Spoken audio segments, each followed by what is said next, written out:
Hi, I'm Courtney and welcome to my channel. Today I'm going to be talking to you about a quote request. Now, when you're looking to build a home, you might be looking through the display homes and you don't quite understand what the next step is. But if you come through a McDonald Jones display home and you've got a block of land you want to build, then the first thing you want to do is request a formal quote. So let me run you through all the steps of this process now so that you're comfortable and confident when you go to do this yourself. But before we get stuck into it, don't forget, head down below, hit that subscribe button and ring the notifications bell while you're down there too. All right, the first thing you want to keep in mind when going to request your quote is that you're going to want a piece of land to work on. So you may already have a piece of land you've purchased or that you may put a holding deposit on. So as long as you've got all the details of that block of land, make sure you bring them with you. If you're here for a knockdown rebuild as opposed to a vacant piece of land, I'm actually going to leave you a link up above and down below in the description box. Go ahead, click those links because that video is going to be more important to watch before you watch this one. Then come back here afterwards.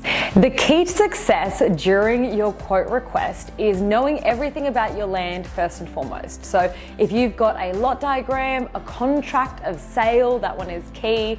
Anything to do with your contours, bring everything you know about your block of land with you. A contract of sale is going to be the best document because it's going to hold a lot of information and a lot of different documentation that can help us when building. If you're in an estate, make sure you're aware of your estate guidelines. If they have a digital copy of those, bring them along too. You need to be aware of any specifications on your block your builder might want to know. So if there is slope on your block, even if you don't have a contour, understanding how much slope there is because this will change the house design. If you've got things like a BAL bushfire rating, easements, sewer lines, anything like that on the block, you need to be aware and understand that. And also understanding your utilities. So make sure you know what kind of connections you have available at your block.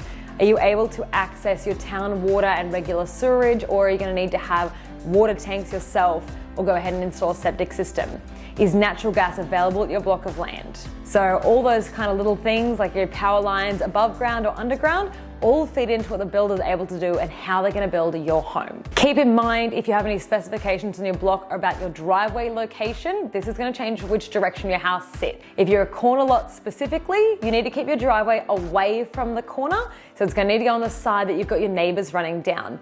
Other blocks of land will mean that you can maybe have your driveway on either side and you can select which way that is, but sometimes a developer or a location of a tree or the way that your actual driveway is cut into the gutters of the road will determine which side that driveway can be on as well. The next 4 items I want you to think about are really critical in the actual construction of your home, and it's talking about those high level materials. So the first one to think about is your roof. Do you want to build with a COLORBOND roof or are you going to have a tiled roof? I'd go ahead and do research about these 2 options and make sure you pull apart what is myth and what is actual fact. Also go for a drive around, have a little look at homes and see what you like the look of with those 2 materials as well. The next one is going to be your external wall finish.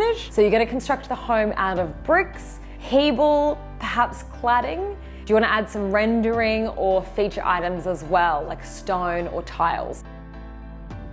The next one to consider is your frame. Do you want to build with a timber frame or would you like to go ahead and build with a builder that has a steel frame or a steel frame option? McDonald Jones Homes, who I built with, and I'll link up above here for you now to my own home build that I did, my Almeria, so I'll link up to that house tour and down below. But we built my home out of a full steel frame that is all your walls, trusses and everything. It's an incredible system. So make sure you do your research and understand what kind of frame your builder is using. And the last one on this list of items to remember is, are you going to be installing a pool? Do you want a pool before the house is built or after the house is built? Keep in mind access to your backyard too. If you're going to be building a big house and it's going to be quite wide and you want to do a pool afterwards, building that pool out the back is going to be a bit tricky. So keep all these things in mind and have a think about if you want a pool in your build as well. The next item you're going to be going through during this quote request is the actual house design itself. Now this is selecting your floor plan. This is a pretty intricate part of your overall home build, and it's making sure that you've picked the right floor plan to suit you and your family, your block of land, your price point, all those kind of things that come into play. It's pretty tricky, and here at McDonald Jones we have over 200 house designs. So it's actually the team member's job that is doing the quote take with you to help you narrow down that search really quickly. I'm going to do a whole separate video on picking the right house design and how you narrow that search down. So stay tuned, make sure you hit the subscribe button down below and the notifications bell so that you're notified when I do launch that video too. Once you selected the right floor plan for your family, you're going to be picking a facade. If you know which house design you're going to be picking for the quote take, have a look at these facades before you come to the office. Now, when you're analyzing the facades, really pay attention to the structure, the roof line, the patio or porch size, the windows themselves and how they open, and pay little to no attention to the colors used, the gardens and textural elements that you think is just an artist's impression. Those kind of things that you do pick yourself later, but do take a look at all those structural elements when selecting your facade. And the last item in this section you want to think about is your price point. You don't want to get a quote on a home that you know is definitely going to come in over budget for you. So be realistic and make sure you run those numbers or talk to a broker before coming in to get your quote take done, because it's going to allow the team member helping you to provide really good guidance and make sure you're getting everything you want in the home for the right price. So that way you can actually proceed with the quote if it does come back and you are happy with everything. All right, let's get into the nitty-gritty, finer details of those little items you want to think about which need to be included in that quote take to give you the most accurate pricing. The last few items they're going to go through during your quote take are really going to talk about the details inside your home. Now, this is important to include because it's going to allow you to get really accurate pricing to make sure that quote is as close to exact as possible. The first thing you're going to want to talk to them about is their available upgrade packages. Now, in our range of homes, McDonald Jones, we have one upgrade package depending on which house range you select your design from. But in other builders, they might have different tiers of upgrade packages. So I'd advise to review those before you come in for your quote take and figure out which one you want to apply, if any. And also make sure you compare your upgrade packages with your standard inclusion so you know exactly what you're getting. The next item to talk through is going to be your alfresco area. So if you want to add this onto the home, it does then incorporate the roof of the main building to stretch over that space as well. You then get your concrete slab and then a brick pier or multiple brick piers depending on the structural support for that roof area. It's beautiful because it creates an extension of the main living area and that indoor-outdoor space then really flows. Now onto our alfresco, you've got your external doors. Do you want to consider recessing these door tracks? I'd probably have this included in your quote as well by the builder, so that way you can have those door tracks sitting in the slab, meaning that it's not such a big step to walk in and out to the alfresco. Air conditioning is another big item, and if you're building a 2-story home, just like this Saxon Vale that I'm in today, then downstairs, doing that air conditioning ducting is near an impossible later. So you want to make sure it's included in your home build.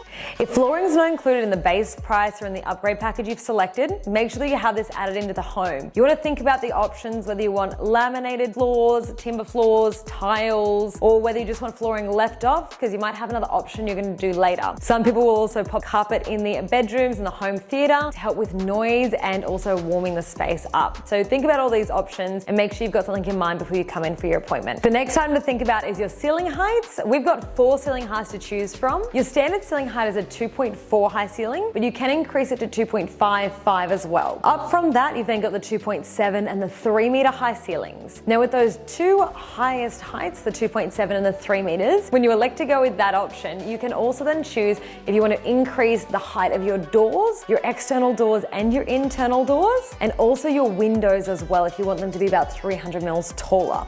So keep that in mind, because once you do step up those higher ceiling heights, the cost of increasing all the doors and windows can make that jump up a little bit as well. But budget permitting, I do think it looks beautiful when you can have all of those higher, letting more natural light in and making sure the tops of your doors and windows match in height throughout the home. Shower recesses are another small item that's often overlooked. These are the cutouts that are in your shower for your bottles to go into. You've got an option of a small, medium or large here. Now, if you do want to go for a different option, the shower shelf, I think this looks stunning. And if you do have a shower that's got walls on either side of it, you can create this beautiful shelf by having a double thickness wall, then cut into a single thickness wall, which leaves this nice shelf.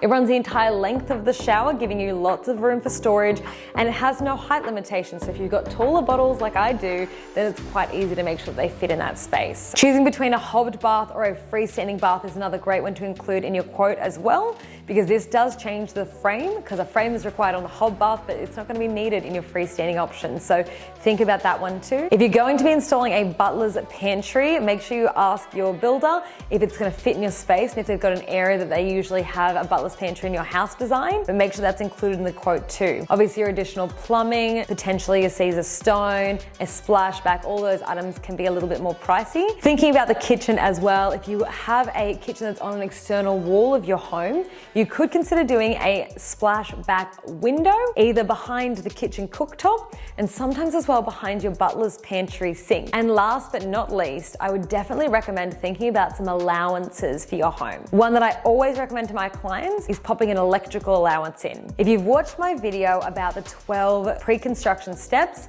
you've got a few appointments where you do make selections inside the home and you can change and upgrade things. The quote take appointment that we've been talking about today really talks about the structure of the home, the walls, doors, windows, slab, but it doesn't talk about those nitty-gritty details like the little pull handles to open your drawers and things like that. So I would definitely recommend popping an allowance in for both your electrical appointment, for your downlights, power points, TV brackets, any of those items, fans, and then also an allowance for your My Choice studio if you do want to spend a bit more money in there, adding in those beautiful details. Once you've got your allowances in there and you're covered, then if you're going through McDonald Jones Homes, this usually is just a 1 week turnaround, but do make sure you ask your build and design consultant or the staff member you've worked with to take the quote when you expect to get it back. I would highly recommend making an appointment in their diary for you to both go through that document together when you're available next, and that way you've got a bit of time to chat through it and understand exactly what's included and what's not. Thank you so much for sticking around all the way till the end of this video. Don't forget to go and visit your closest McDonald Jones display home. Any staff member in there will be able to help you with this process start to finish. If you've got any questions about the process, leave a comment down below, and don't forget to hit that subscribe button and ring the notifications bell while you're down there too. I'll see you on the next one. Bye for now.